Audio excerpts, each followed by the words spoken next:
que uma promessa feita por um cara há 4.000 anos atrás tem a ver com a minha e com a sua vida hoje? Se esse cara era Abraão e quem prometeu foi Deus, talvez isso vai fazer alguma diferença. Se tudo der certo, na aula hoje, a gente vai aprender como que o convênio abraâmico influencia a nossa vida. Para pensar, tô sem saída. Para pensar, essa é a vida. Para pensar o que fazer. Para pensar só com você. Sejam muito bem-vindos ao Vem Segue-me da semana. Eu sou o Leléo, esse é o canal Para Pensar. E se você quer saber como que o convênio abraâmico pode influenciar na sua vida, já curte essa aula, segue o nosso canal e segue a gente também lá no Instagram, _para pensar. Jesus Cristo, nessa visita aos nefitas, ele acabou de ensinar para eles o Sermão da Montanha. Ensinou para eles como que se fazia convênio. Ensinou para eles como que funcionava o sacramento. Mandou todo mundo para casa para pensar a respeito do que eles tinham sentido e aprender um pouquinho mais. Voltou, já curou todo mundo. Agora ele vai fazer um trabalho de mostrar para esse povo o quão poderoso é Deus, o quão poderoso ele é para fazer as mudanças que ele está prometendo na vida dessas pessoas. E ele vai começar abençoando o sacramento para eles. Vamos acompanhar? E aconteceu que ele novamente partiu o pão e abençoou, e deu-os aos discípulos, para que comessem. E depois de haverem comido, ordenou-lhes que partissem o pão e dessem-no à multidão. E depois de terem dado à multidão, ele também lhes deu vinho para beber e ordenou que dessem à multidão. Ora, nem os discípulos, nem a multidão haviam levado pão ou vinho, mas ele verdadeiramente lhes deu pão para comer e vinho para beber. Ele tinha pedido lá atrás que esse povo, sempre em lembrança dele, partilhasse do sacramento. E aqui o que ele faz é, de forma milagrosa, prover o sacramento para as pessoas. Tem uma lição muito legal aqui que a gente pode aprender.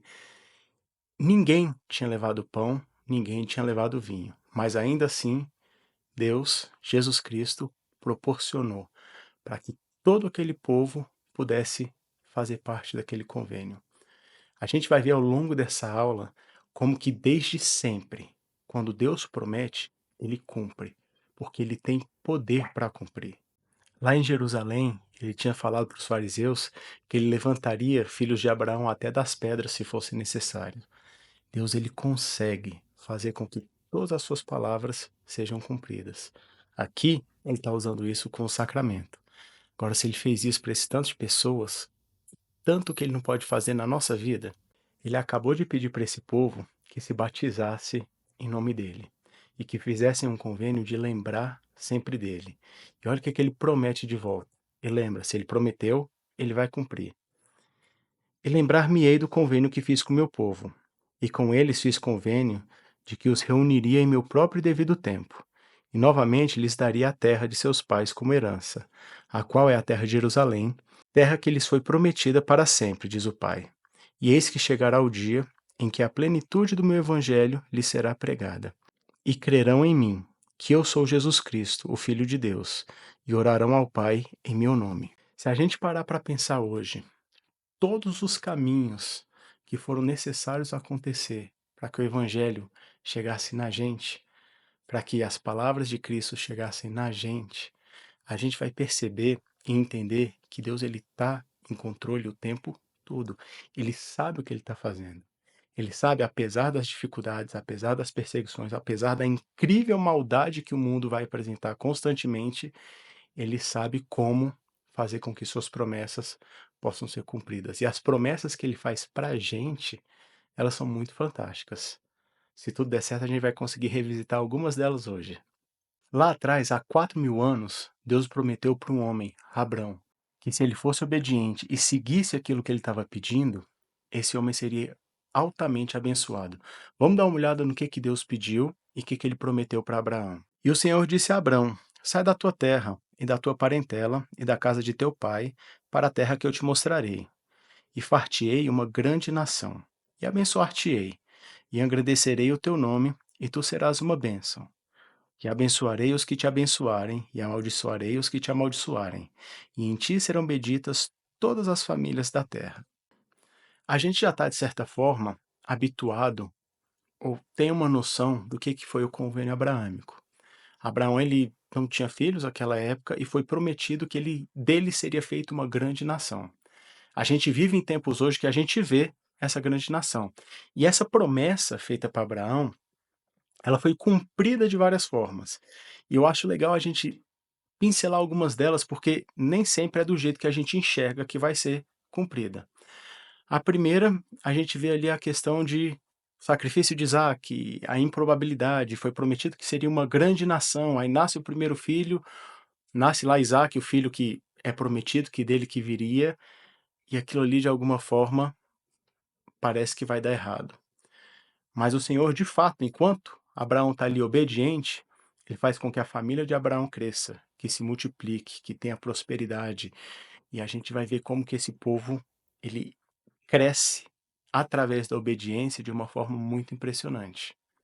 Mas lembra que a promessa aqui, ele seria uma bênção para todas as nações da terra. A gente vai ver que essa família de Abraão, em diversos momentos, ela vai ser espalhada. O que vai acontecer é que o povo, já não é mais nem Abraão, eles começam a quebrar esses convênios. Não sei de vocês, mas eu acho que eu constantemente falho também com o Senhor. E, de certa forma, isso é quebrar os convênios que eu fiz com ele. Quando a gente quebra o convênio, a gente é afastado. A gente estuda, e as escrituras estão aqui para mostrar para a gente, como que Israel, o povo de Abraão, ele foi diversas vezes, sempre por causa da iniquidade, espalhado pela terra. É Babilônia que vem e conquista e leva para tudo quanto é lado. É o Senhor que aqui e ali pede que o povo fuja, se esconda, e dessa forma a família de Abraão, ela é espalhada na terra. De novo, isso é Deus cumprindo o convênio dele, cumprindo a promessa de que ele seria uma bênção para toda a terra. Percebe que, enquanto ele é obediente, ele está prosperando e a família dele está crescendo. Quando ele é desobediente, mesmo através dos inimigos e das guerras, essa família está sendo espalhada. E a gente vai ver como que isso, para esse povo, também é uma bênção.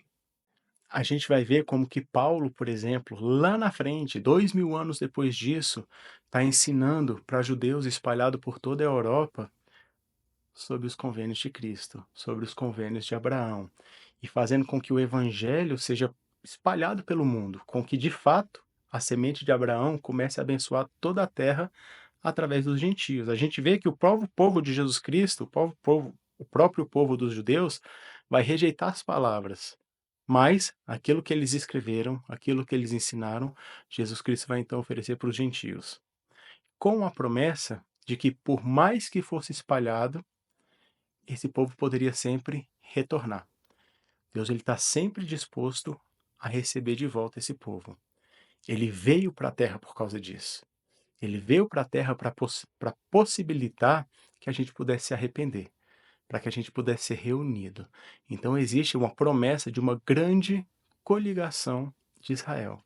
Mas eu gosto de pensar isso na minha vida pessoalmente. Eu entendo que toda vez que eu erro, toda vez que eu peco, toda vez que eu quebro os meus convênios, toda vez que eu escolho me afastar de Deus, igual Israel, eu estou sendo dispersado. Toda vez que eu me arrependo, eu estou me coligando de volta com o Senhor. E a promessa que ele faz para quem se arrepende, para quem procura ele, é muito bonita. Acompanha comigo aqui. Por um pequeno momento te deixei, mas com grande misericórdia te recolherei. Em pequena ira te escondi a face por um momento, mas com benignidade eterna compadecer-me-ei de ti, diz o Senhor teu Redentor. Então Deus ele promete que no momento das nossas dificuldades, no momento das nossas dificuldades não, das nossas falhas, ele talvez se afaste um pouco da gente, mas ele está sempre disposto a receber a gente de volta. E aí ele faz uma promessa, ela é muito bonita, olha só. Porque isso será para mim como as águas de Noé. Pois como jurei que as águas de Noé não inundariam mais a terra, assim jurei que não me irarei contra ti. Porque as montanhas desaparecerão e os outeiros serão removidos, mas a minha benignidade não se desviará de ti, nem será removido o convênio da minha paz, diz o Senhor, que se compadece de ti. O que Cristo está fazendo aqui, ele está prometendo para esse povo e ele está prometendo para a gente que, da mesma forma, como ele fez um convênio com Noé, de que a terra não seria novamente destruída por água, Ele está fazendo um convênio com a gente de que a ira dele não vai ficar para sempre com a gente, e que a benignidade dele nunca será afastada. Ele está prometendo para a gente que ele está sempre disposto a receber a gente de volta. Que ele está sempre disposto a receber a gente de volta. Que enquanto a gente estiver disposto a se arrepender e buscar ele vai estar de braços abertos esperando. E essa promessa ela é muito bonita, ela é muito confortadora. Quando a gente olha nas Escrituras, todos os milagres que Cristo fez, todas as formas como Deus interferiu no mundo para que as promessas dele feitas para Abraão pudessem ser cumpridas, isso dá para a gente um norte de esperança de como as promessas que ele está fazendo para a gente hoje também vão ser cumpridas. Lembra que esse povo aqui dos nefitas, ele é um povo que era muito bom de manter registros. Eles tinham escrituras. Eles provavelmente eram um povo muito alfabetizado. Então Jesus Cristo está virando aqui e está literalmente falando assim: olha, vocês saíram lá de Jerusalém, aconteceu um monte de coisa. Eu estou te provando, mostrando para vocês como que tudo isso está sendo resolvido. Vocês também têm aí um monte de escritura. Vamos examinar elas, vamos dar uma olhada, porque ainda tem muita coisa para acontecer. Olha o que é que Jesus Cristo vai falar aqui no capítulo 23. E agora, eis que vos digo, deveis examinar essas coisas, sim. Ordeno-vos que examineis essas coisas diligentemente, porque grandes são as palavras de Isaías. E eu diria porque grandes são as palavras dos profetas. Porque ele certamente falou sobre todas as coisas relativas ao meu povo, que é da casa de Israel. Portanto, é preciso que ele fale também aos gentios. E todas as coisas que ele disse foram e serão cumpridas de acordo com as palavras que ele disse. Portanto, dai ouvidos às minhas palavras, escrevei as coisas que eu vos disse. Esse conselho dele para aquele povo naquela época que mantinha registros é tão legal. Fala, cara, registra, escreve, examina e dai ouvidos. Só que ele também é válido para a gente hoje. A gente teve semana passada, se você está num time frame parecido com o meu, a gente teve semana passada uma conferência geral, na qual um profeta de Deus falou diretamente para a gente. Essas palavras também foram registradas. Examina, leia, olha o que esse profeta está prometendo para a gente. O presidente Nelson disse: meus queridos irmãos e irmãs, conseguem ver o que está acontecendo bem diante de nossos olhos? Oro para que não deixemos a majestade desse momento passar despercebida. O Senhor está realmente acelerando sua obra. Por que estamos construindo templos nesse ritmo sem precedentes? Por quê? Porque o Senhor nos instruiu a fazê-lo. As bênçãos do templo ajudam a coligar Israel em ambos os lados do véu. Essas bênçãos também ajudam a preparar um povo que vai ajudar a preparar o mundo para a segunda vinda do Senhor. As coisas estão acontecendo num ritmo muito rápido. Eu confesso que eu nunca vi nesses meus um profeta do Senhor falar tão claramente assim sobre a segunda vinda. E não estou sendo alarmista, não, mas eu estou falando da importância de dar ouvidos ao que o profeta fala hoje. Ele continua assim: a adoração frequente no templo nos ajudará. Na casa do Senhor, nós nos concentramos em Jesus Cristo. Aprendemos a respeito dele, fazemos convênios de segui-lo, passamos a conhecê-lo. Ao cumprirmos nossos convênios do templo, obtemos mais acesso ao poder fortalecedor do Senhor. No templo, recebemos proteção contra os ataques do mundo. Vivenciamos o puro amor de Jesus Cristo e de nosso Pai Celestial em grande abundância. Sentimos paz e confirmação espiritual que contrastam com a turbulência do mundo. Agora, olha que legal isso. Eis minha promessa a vocês. Vocês sabem que promessa e convênio é praticamente a mesma palavra, né? Vamos lá. Cada pessoa que busca sinceramente a Jesus Cristo o encontrará no templo. Vocês sentirão sua misericórdia, encontrarão respostas para suas dúvidas mais inquietantes, compreenderão melhor a alegria de seu evangelho. E lá, já no finalzinho, ele fala assim: eu os exorto a devotar tempo todas as semanas, pelo resto de sua vida, para aumentar a compreensão da expiação de Jesus Cristo. O melhor ainda está por vir, meus queridos irmãos e irmãs, porque o Salvador está voltando. O melhor ainda está por vir, porque o Senhor está acelerando sua obra. O melhor ainda está por vir ao voltarmos completamente nosso coração e nossa vida a Jesus Cristo. A gente tem literalmente um profeta do Senhor fazendo uma promessa e falando como que a gente cumpre essa promessa. Tira 5, 10 minutinhos do seu tempo e dá uma olhada no que o presidente Nelson falou na última conferência. Aproveita, você vai tirar esse tempo, curte e segue o nosso canal, underline para pensar no Instagram e esse canal maravilhoso por onde vocês estão assistindo essa aula no YouTube. Valeu! Jesus Cristo aqui ele vai aproveitar que está falando para esse povo que as palavras dos profetas são cumpridas e vai se certificar de que eles peguem as palavras de Samuel, o Lamanita, lá em Elamã 13, e coloquem, se certifiquem que elas estejam registradas. E eu vou fazer um convite para vocês. Volta lá em Elamã 13 e tenta entender por que que Jesus Cristo se certificou que essas palavras fossem escritas. Por que que ele está dando tanta importância para essas palavras? Volta para lá e conta para a gente aqui. Depois de se certificar que as profecias de Samuel estavam registradas, o Senhor vai passar para esse povo duas escrituras que eles provavelmente não tinham. Na verdade, certamente eles não tinham, porque elas foram dadas depois que Leí saiu de Jerusalém. Ele vai citar Malaquias, capítulos 3 e capítulo 4. Malaquias capítulo 3 fala sobre duas acusações que o Senhor faz para o povo dele. E eu vou ler com vocês. Desde os dias de vossos pais, desviastes de minhas ordenanças e não as guardastes. Tornai-vos para mim, e eu tornarei para vós, diz o Senhor dos Exércitos. Vós, porém, dizeis: em que havemos de tornar? E o Senhor responde: roubará o homem a Deus? Todavia vós me roubais, e dizeis: em que te roubamos? Nos dízimos e nas ofertas. Então a primeira acusação aqui do Senhor é: vocês estão me roubando no dízimo e nas ofertas. Através disso, vocês estão quebrando os convênios que vocês fizeram comigo, vocês estão se afastando. Calma, que tem mais. O Senhor aqui agora ele vai acusar as pessoas do que eles estão falando contra ele. Fortes foram vossas palavras contra mim, diz o Senhor. Contudo dizeis: que temos falado contra ti? Vós dissestes: inútil é servir a Deus. E que nos aproveita termos guardado as tuas ordenanças e andado de luto diante do Senhor dos Exércitos?